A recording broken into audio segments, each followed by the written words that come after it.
இந்த வீடியோவில் நம்ம என்ன பார்க்க போகிறோன்னா பொட்டேட்டோ பஜ்ஜி எப்படி செய்யுதுன்னு பார்க்க போகிறோம். வாங்க வீடியோக்குள்ளே போகலாம். ஒரு பவுலில் 2 கப்பு கடலை மாவு போட்டுக்கலாம். 1 கப்பு அரிசி மாவு போட்டுக்கலாம். மிளகாய் பொடி 1 டீஸ்பூன் போட்டுக்கலாம். உப்பு தேவையான அளவு போட்டுக்கலாம். பெருங்காயம் கொஞ்சமாக போட்டுக்கலாம். சோடா மாவு கொஞ்சமாக போட்டுக்கலாம்.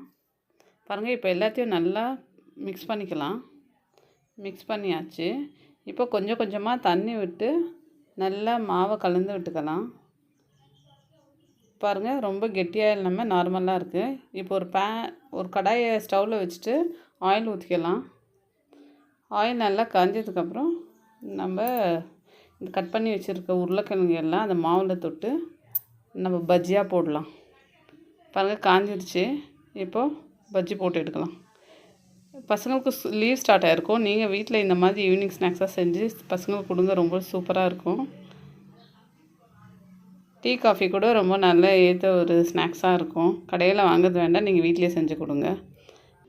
பாருங்கள், பஜ்ஜி ரெடி ஆகிடுச்சு. இந்த வீடியோ பிடிச்சிருந்தால் லைக் பண்ணுங்கள், ஷேர் பண்ணுங்கள், கமெண்ட் பண்ணுங்கள். தமிழ்நாடு ஃபுட்டீஸ் சேனலை சப்ஸ்கிரைப் பண்ணுங்கள். தேங்க்யூ.